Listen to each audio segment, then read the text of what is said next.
E a gente continua falando de tecnologia, porque daqui a 2 dias começa em Austin, no Texas, Estados Unidos, o South by Southwest, maior festival de inovação e tecnologia do mundo. Nós temos falado muito aqui sobre o XSW, como é conhecido no Brasil, no jornal Times Brasil.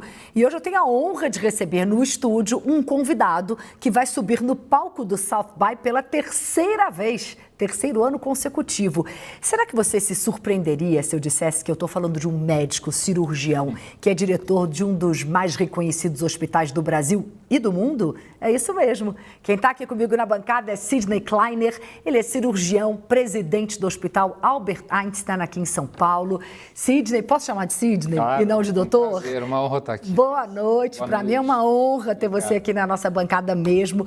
Muitas vezes, quando a gente pensa num festival de inovação, de tecnologia, a gente acaba associando mais a criatividade, vanguarda, mas é evidente que quando a gente para olhar de perto medicina, saúde, isso tudo tem muito avanço tecnológico. Eu queria entender sobre o que você vai falar esse ano no South by Southwest.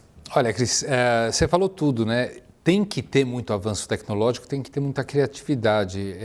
O que não dá é a saúde, que necessita tanto de inovação, de novos modelos, passar à margem do que está acontecendo com todos os setores. E a gente tem procurado levar a tecnologia para atingir o maior propósito do Einstein, que é a equidade em saúde, maior acesso à população. Um dos temas que nos preocupam muito hoje em dia, que até é um tema que a COP30 vai chamar a atenção, é em relação ao que está acontecendo na Amazônia com extremos climáticos e as populações que são muito vulneráveis, que dependem de rios. O ano passado, a seca que houve em 2024, impactou muita gente, mais de 700 mil pessoas deixaram de ter o seu sustento, a sua mobilidade, por conta de secas. E muito tem se falado a respeito de extremos climáticos, transição energética e pouco tem se falado para a saúde. E a gente tem implementado alguns projetos que usam inteligência artificial, tecnologia, para poder impactar essas populações mais vulneráveis, ao mesmo tempo coletar dados para que o Ministério da Saúde também dirija, faça planos para trazer mais saúde a essa população. É a população ribeirinha? A população ribeirinha, por exemplo, hoje tem o serviço do Einstein para consulta especializada através de telemedicina. Desde o final de 2021, pessoas que precisariam de 24 horas de barco para uma consulta especializada, junto com um computador, uma conexão que também não é tão difícil de ter hoje no Brasil, ainda mais com satélite, o Einstein entrega um notebook e essa consulta é feita em 12 especialidades na central de telemedicina do Einstein, junto com o médico de família acompanhando, evitando um transporte desnecessário e deixando o paciente para um diagnóstico, um acompanhamento e que tem mitigado o custo, tem trazido, obviamente, uma celeridade para o seu diagnóstico. No fim de 2021 até hoje, foram mais de 400 pontos instalados, com mais de 330 mil consultas tendo sido feitas para essa população nessas 12 especialidades. Tudo de graça? Tudo de graça em parceria com o Ministério da Saúde, através do Programa de Apoio e Desenvolvimento do SUS, que o Einstein faz parte nesta parceria com o Ministério da Saúde. É sensacional. Agora, voltando para o South by Southwest, em 2023 você foi palestrante, que eles chamam de speaker. No ano passado você foi painelista. Esse ano você vai mediar. São formatos diferentes. Eu estava nos 2 anos, eu vi, te acompanhei ali da plateia. Acho sensacional. Queria entender, em que momento que você percebeu que era importante o Einstein estar num festival como esse? Eu acho que assim, a importância está em uma estrada de 2 mãos. A primeira é que a gente também precisa beber na fonte da inovação para continuar exercendo o propósito de buscar equidade, de trazer excelência, porque se a gente pensar com o mesmo formato... A gente está mostrando você ali, ó. Só para as pessoas que estão acompanhando. Isso foi ano passado. Ano passado, exatamente. Se a gente imaginar o mesmo formato, a gente vai chegar a soluções que não deram certo, que já existiam. Então, formatos diferentes de outros setores, a gente tem que importar também para a saúde. Assim como tem sido feito com inteligência artificial, que no Einstein nós chamamos de inteligência aumentada, porque ela aumenta o nosso poder de inteligência e não substitui o médico.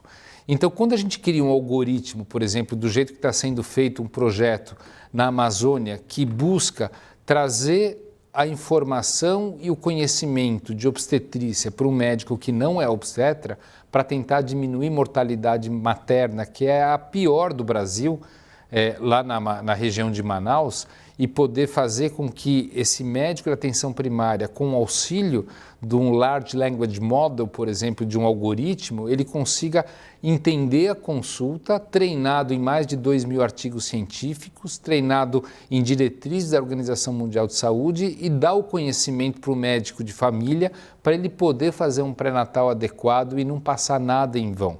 A gente pretende com isso diminuir mortalidade materna e se isso der certo no projeto, você imagina que pode ser feito com qualquer doença onde exista escassez de especialista pelo mundo. É emocionante. E isso a gente vê na região da Amazônia um monte de oportunidade que a gente pode implementar tecnologia. Populações quilombolas, populações indígenas estão sendo, através de outro projeto, mapeadas com dados coletados e daí tem a ver a sequência, né? O ano passado a gente trouxe instituições de saúde que usam muito bem os seus dados.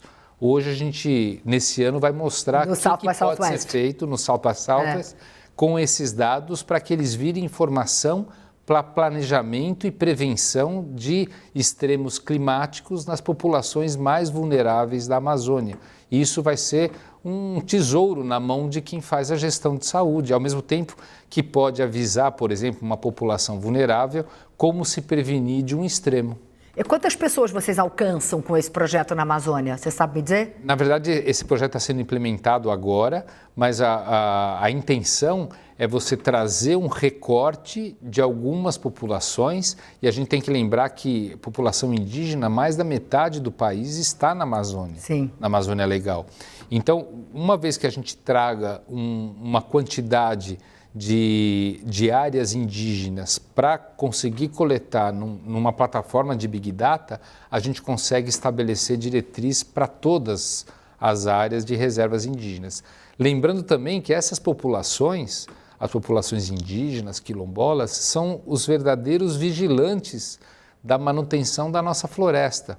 Então existem dados, por exemplo, que mostram que aonde moram essas populações, o desmatamento há 13 anos ele não se altera, ao passo que onde não há populações e com extremos climáticos elas podem migrar de um local, fica mais vulnerável também a nossa floresta, que é motivo de preocupação do mundo inteiro. Sem dúvida nenhuma, o mundo inteiro fica de olho. Sim. Não posso deixar de falar que vocês no final do mês passado, no final de fevereiro, foram premiados ou entraram numa lista muito importante da revista Newsweek, que avaliou 2.400 instituições em 30 países, estou falando de hospitais, instituições da área de saúde, e esse ranking veio com os 250 mais bem posicionados. O Einstein está em 22º lugar, eu estou falando do planeta, de todo mundo. Primeiro, parabéns por isso. Obrigado. Primeiro lugar aqui no Brasil.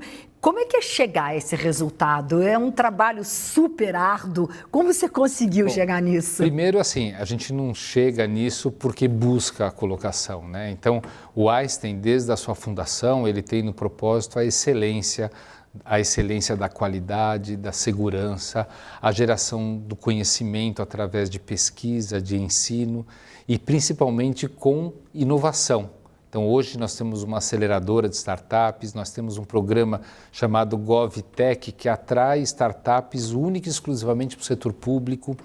Então, a gente faz disso um hospital virar um sistema de saúde. E pautado por excelência, por segurança, por experiência, que também entra muito o relato dos pacientes em relação à experiência que tiveram, ao desfecho clínico, tudo isso entra nesse ranking. E a gente tem tido o privilégio, lá em 2020, de pela primeira vez, um hospital da América Latina fazer parte do ranking. Isso foi na 38ª posição. E a cada ano a gente tem conseguido melhorar um pouco mais através de parcerias, através de atividade colaborativa com outras organizações. E esse ano a gente foi contemplado com o 22º melhor hospital do mundo, o que para nós não só premia e reconhece, mas ao mesmo tempo nos coloca desafios maiores para a gente continuar progredindo. E é isso que a gente deixa na frente e deixa como propósito. Sem dúvida nenhuma. Aí falando sobre essa aceleradora de startups, vocês mantêm isso há 7 anos, Sim. se eu não me engano, estou certa? Certo. Quais são os resultados positivos? E você pode falar um investimento que o Einstein fez nesses programas? Na verdade, assim, o Einstein, vou começar de trás para frente. Tá bom. A gente faz muito pouco investimento de fato como um investidor de startups. A gente cria o ambiente de inovação, ele é composto por um escritório que auxilia a geração de patente. A gente tem um Health Design Lab que ajuda o desenvolvimento das ideias. A gente tem um corpo de mentores que ajudam a melhorar a ideia e nós temos um ambiente que é possível prototipar e validar a ideia.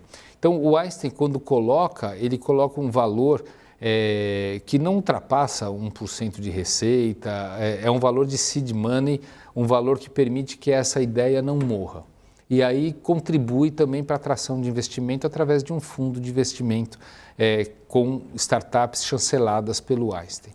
Mas isso traz para nós, a gente nesses 7 anos que você comentou, da nossa aceleradora, trouxe para nós o contato com 2.500 startups de saúde ao longo dessa jornada, com eventos, com pitches, com algumas que foram incubadas, com algumas que emergiram dos nossos colaboradores, e isso transforma todo o sistema, eu falo o ecossistema com quem eu aprendi a falar de inovação, é um ecossistema de saúde que é ganha-ganha para todos os lados, porque ao mesmo tempo hoje, ninguém que tem uma liderança na nossa organização pensa a solução de um problema sem pensar no mecanismo inovador ou como eu vou resolver um problema. E é muito simples, eu vou dar um exemplo, né?